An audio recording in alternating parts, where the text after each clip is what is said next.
ಮೊದಲ ಬಾರಿ ಶಾಸಕರಾದವರಿಗೆ ಸಚಿವ ಸ್ಥಾನ ಕೊಡಬಾರದು ಅನ್ನೋ ನಿರ್ಧಾರವನ್ನ ತೆಗೆದುಕೊಂಡಿದ್ದೀವಿ ಅಂತ ಮುಖ್ಯಮಂತ್ರಿ ಸಿದ್ದರಾಮಯ್ಯನವರು ಹೇಳಿಕೊಂಡಿದ್ದಾರೆ. ಕಾರ್ಕಳದಲ್ಲಿ ಸುದ್ದಿಗಾರರ ಜೊತೆ ಮಾತನಾಡ್ತಾ ಇರೋ ಸಂದರ್ಭದಲ್ಲಿ ಫಸ್ಟ್ ಟೈಮ್ ಯಾರೆಲ್ಲ ಎಂಎಲ್ಎ ಆಗಿದ್ದಾರೋ ಅವರೆಲ್ಲ ಸಚಿವರಾಗಬೇಕು ಅಂತ ಕೇಳೋದ್ರಲ್ಲೇನೂ ತಪ್ಪಿಲ್ಲ.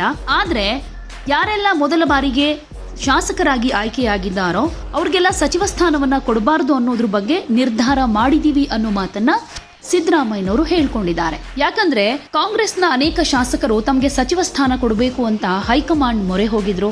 ಅದರಲ್ಲೂ ಮೊದಲ ಬಾರಿ ಶಾಸಕರಾದವರು ಕೆಲವು ರಾಜ್ಯಗಳಲ್ಲಿ ಮುಖ್ಯಮಂತ್ರಿಯೇ ಆಗಿದ್ದರಂತೆ. ಹಾಗಾಗಿ ಕರ್ನಾಟಕದಲ್ಲಿ ಇಂತಹ ಹೊಸ ಮುಖಗಳಿಗೆ ಅವಕಾಶ ಕೊಟ್ರೆ ಅಡ್ಡಿ ಏನು ಅನ್ನೋ ಪಟ್ಟು ಶಾಸಕರದ್ದು. ಅಧಿಕಾರ ಹಂಚಿಕೆ ಸೂತ್ರ, ನಾಯಕತ್ವ ಬದಲಾವಣೆ ಸುತ್ತ ನಡೀತಾ ಇರೋ ಚರ್ಚೆ ಮಧ್ಯೆ ಸಂಪುಟ ಸರ್ಜರಿ ಬಗ್ಗೆ ಕೂಡ ಆಗಾಗ ಪ್ರಸ್ತಾಪ ಆಗಿದೆ.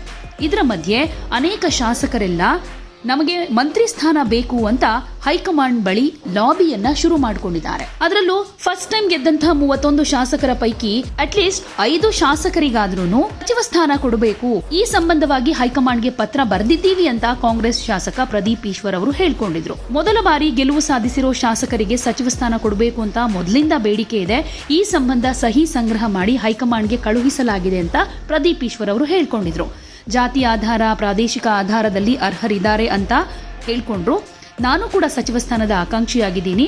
ಮೊದಲ ಬಾರಿ ಗೆಲುವು ಸಾಧಿಸಿದ್ರು, ಬಲಿಷ್ಠ ವ್ಯಕ್ತಿಯನ್ನೇ ಸೋಲಿಸಿದ್ದೀನಿ. ಹೀಗಾಗಿ ಹೊಸಬರಿಗೆ ಅವಕಾಶ ಕಲ್ಪಿಸಬೇಕು ಅನ್ನೋದು ಅವರ ಮಾತಾಗಿತ್ತು. ಯಾಕಂದ್ರೆ ಹೈಕಮಾಂಡ್ಗೆ 31 ಶಾಸಕರು ಪತ್ರವನ್ನ ಬರೆದಿದ್ರು. ಸಚಿವ ಸ್ಥಾನದ ಆಕಾಂಕ್ಷಿಗಳಾಗಿದ್ದಾರೆ ಇವರೆಲ್ಲ, ಫಸ್ಟ್ ಟೈಮ್ ಗೆದ್ದವರು. ಅಟ್ಲೀಸ್ಟ್ 5 ಮಂದಿಗಾರು ಕೊಡಬೇಕು, ಅದರಲ್ಲಿ ನಾನು ಕೂಡ ಒಬ್ಬ ಇದ್ದೀನಿ ಅಂತ ಪ್ರದೀಪ್ ಈಶ್ವರ್ ಅವರು ಹೇಳ್ಕೊಂಡಿದ್ರು. ಆದರೆ ಈಗ ಸಿದ್ದರಾಮಯ್ಯನವರು ಇವರೆಲ್ಲರಿಗೂ ಕೂಡ ಶಾಕ್ ಕೊಟ್ಟಿದ್ದಾರೆ.